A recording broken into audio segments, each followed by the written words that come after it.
What's up, everybody? 641 fans already? Man, y'all are awesome. Thank you.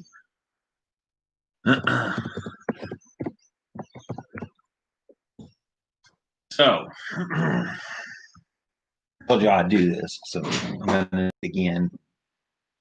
Hopefully, I can better explain because that last video almost put me to sleep.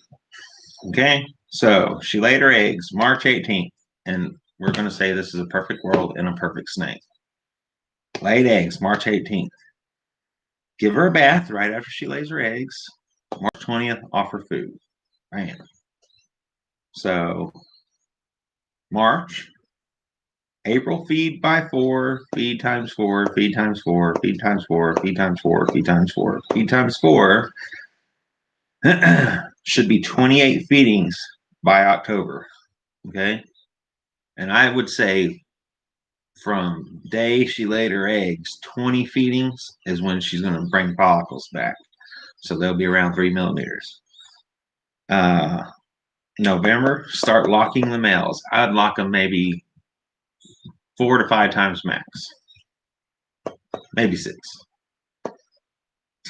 Then it's going to be feed times 8 because they're going to pound food, pound, pound, pound. That whole time they're going to be building follicles. Okay, building follicles. I wouldn't do any counting until you witness an ovulation. If you go down and check every morning and every evening, you will see that ovulation. Look up ovulating pictures on the internet. I promise you, you will not miss what it looks like. What's up, Lee? It looks like she swallowed a freaking football. It's the only way I can explain it, because it's small and it goes real big and then back to small. It looks like a football. So once you see that ovulation, ovulation be 18 to 21 days. She'll go into shed after that ovulation. So from 1 to 21 days, throw your males back in there. Let them lock as many times as they want. Okay? That's the most crucial time to lock your male is right after ovulation. Once the day the prelay shed, after she sheds, in a perfect world, it'd be, 21 to 45 days. In a perfect world, it'd be 30 days on the money every time. I've seen them go as early as 21 days. Actually, no, she was like 16 or 17 days. But she's a freak of nature. She's not with me no more. And she even ate every single week, all the way up until the day she laid her eggs. She ate every single week. And then she ate one day, laid her eggs the next day. I was like, yeah, she's cool. She's with a friend of mine now. So 21 to 45 days, eggs. So I wouldn't do any counting. The only counting you should do is make sure there's at least 20 feedings in this March, April, May, June, July, August, September, October, November. 8 months. Say 7, 8 months. At least 20 feedings, okay? Hopefully. And hopefully she's nice and chunky. And then just lock your males to get them into the breeding mode. The breeding mode means they're going to start growing their follicles, building them, and they're going to start slamming food to put on extra weight because at one point in time, in between here, she's going to stop eating unless she's that old freak of nature I had.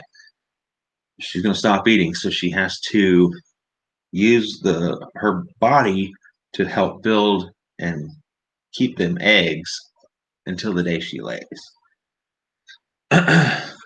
Somewhere in between here on the building, right before the ovulation or right after the ovulation, before the prelay shed, you'll see the glow before they go. That's what you're going to see. But again, don't confuse yourself. Don't freak out or anything. Just make sure if she's a virgin, great, awesome. Those are always the perfect ones. But mine normally lay their eggs around, January, February, March, depending on which ones they are. But I got some new girls this year. So March, feed all the way till October, Most of the time, that's 28 feedings. Then start locking November. Say 6 times max. Let's just say that 6 times max. And then double up their food. Okay, so I feed my females like one every 3 to 4 days. If she wants it, I give it to her. And that's the building stage. They're building follicles, they're building body mass, they're building everything. Ovulation.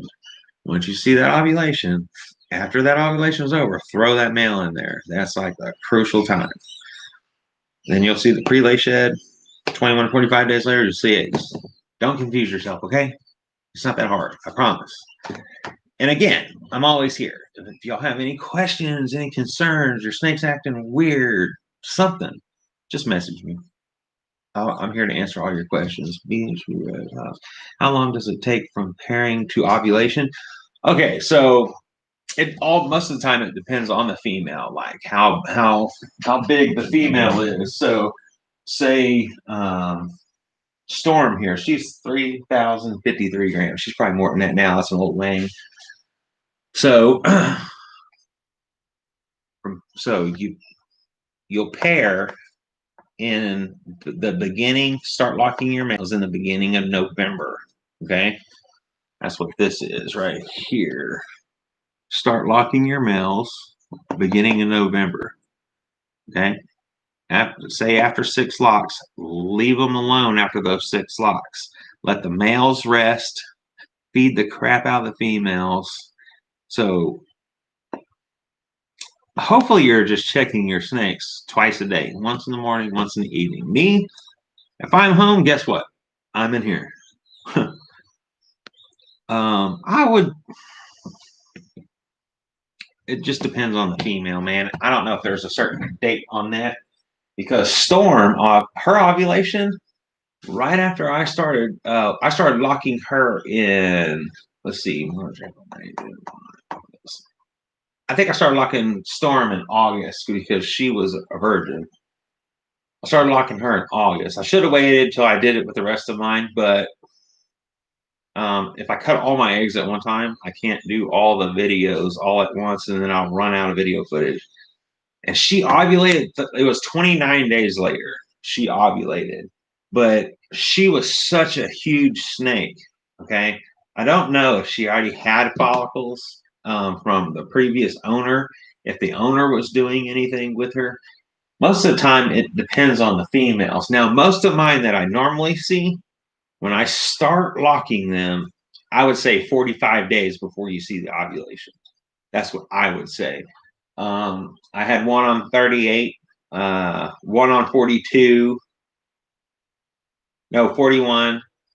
That was the spider or the bumblebee. I don't know why I always call her spider, but the bumblebee, she is a spider, but bumblebee. It all depends on the female. And those females that came in with that huge box, man, they were pairing those things well before I even got them.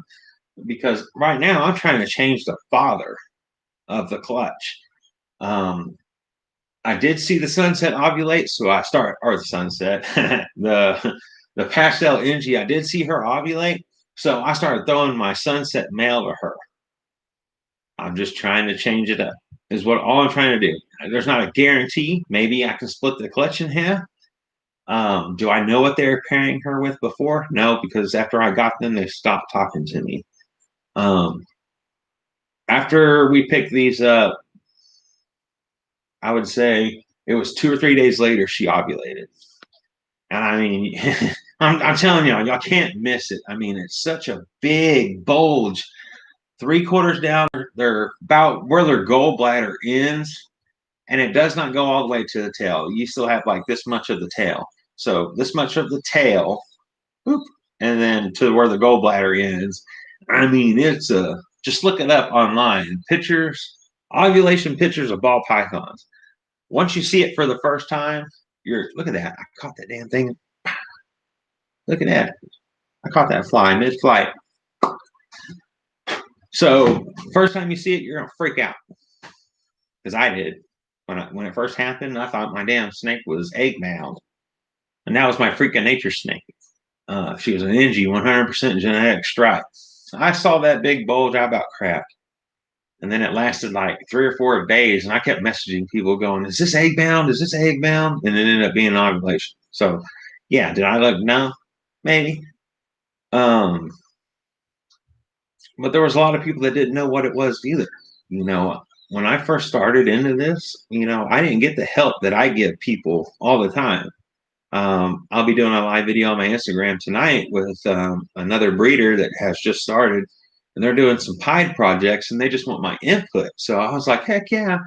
And they have a black pastel het pied, and I was like, well, I'll explain everything you want on the pieds, like what you want to be paired with. With that black pastel het pied, you need a black pastel pied or a black pastel het pied to try for some panda pieds. um, so everybody loves the panda pied, who doesn't? That's a beautiful snake. If I don't care if it's 3 o'clock in the morning, send me the message. If I don't answer, hey, I'll message you back in the morning. And please don't say, hey, I'm sorry to bother you, because you're never bothered me. I love hearing from y'all all the time, and I love helping out where I can. I enjoy every bit of this. Whether I'm tired, wore out, beat up, I enjoy it. So no matter what, if you want to do a live video with me, if you want to do anything, just message me. I'll help y'all out. I'll help where I can. Pairings. If you want to know where you can get the best income from your snake, what to pair it with to make the most money, message me.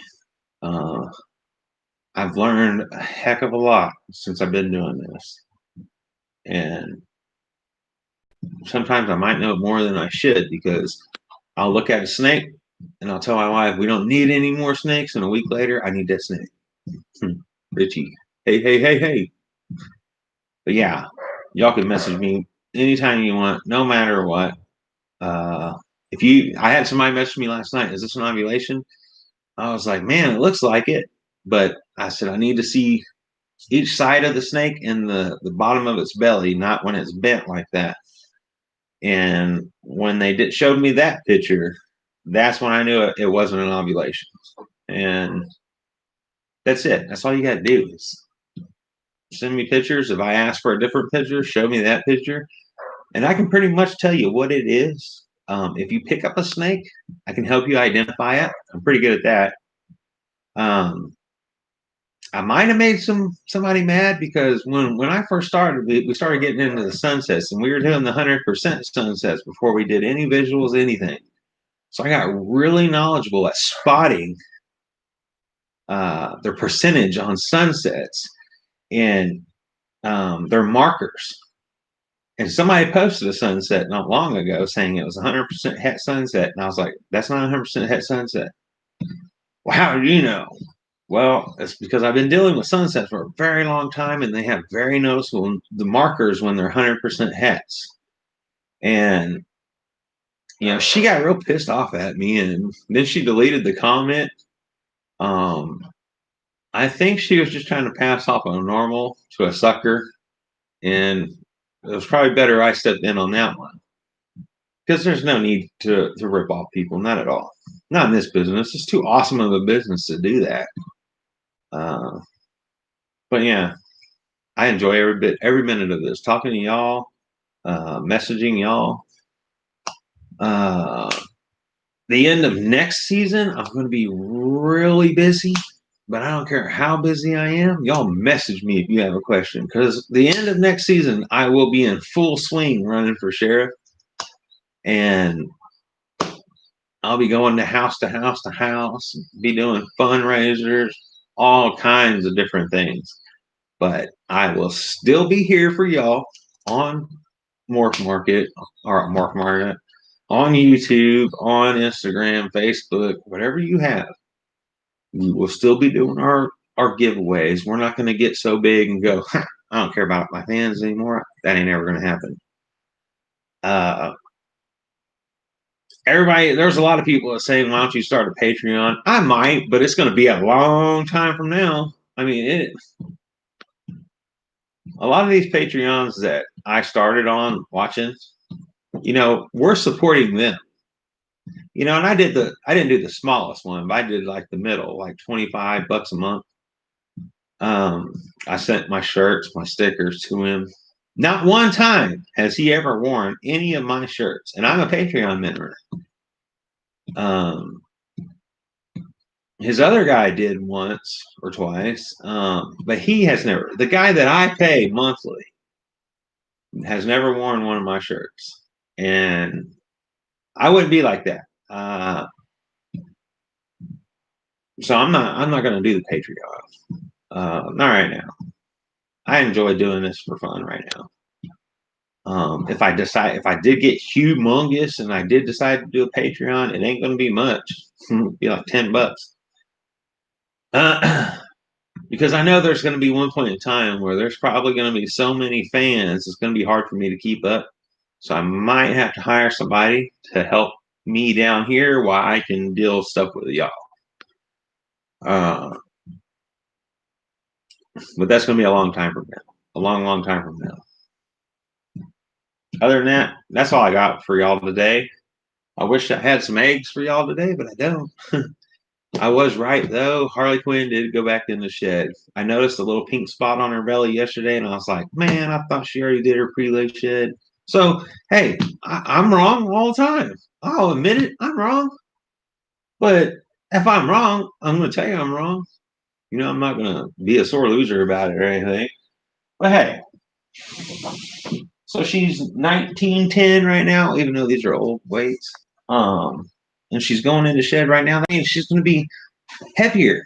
She's better for me. Anyway, she could lay more eggs now. More than I thought she would, because I was thinking 7. So if she's in her pre-lay shed, I'm good with that. She's just only going to grow bigger from here. She's very defensive right now. Normally she's my sweetheart, but so when I first got her, and I think this is what happened with my other girl that's at my friend's house right now, won't eat. But when I first got her, she was 210 grams, and she should have been around 675, 680. She wasn't well taken care of. And this dude was a rat breeder. Like, he produced like 10,000 rats a week. And for her to be underweight was just, he's lucky he left that store without a black eye. I was very upset when he handed her to me. So I think she got super attached to me. There was a couple of them that did, because even the one that is a lot of rats. But after my comments and stuff about how he treated this snake right here, this beautiful pastel 100% het clown, and you could feel the eggs in the back of her as you're rolling through her hand. When I did all that commenting and stuff, he quit the game, quit the rat game, quit the snake game, because he knew I was right. How he treated her and his other snakes. If you're not going to take care of your animals, don't get into the hobby. That's the best advice I could give you right there. I love every one of these. And snakes that bite me, I like them even more, because a mean snake eats better. Trust me, they eat a lot better. But if y'all have any questions, or if y'all want to come bug me or whatever, your snake's acting funny, something, or if you want to know more, anything, message me. I'm not going to save this video. I just wanted to get on here and show y'all that platform again, because one of these days I'm going to get a better board and a better everything so y'all can read it. But I just wanted to tell y'all that, feed them all year long. Wait till November to start locking your males. After November, look every single day, morning and night. You find that ovulation, put your males in for 18 to 21 days. Then you'll get to pre-lay. Then you're going to wait on eggs. Because I promise you, after them eggs are laid, you're going to look at that drawer every damn day. Every day, I promise. You're going to look at that drawer, seeing if the little head pops up. Even though they're not going to do it between somewhere between 51 days and 65 days, you'll be looking at that drawer every single day.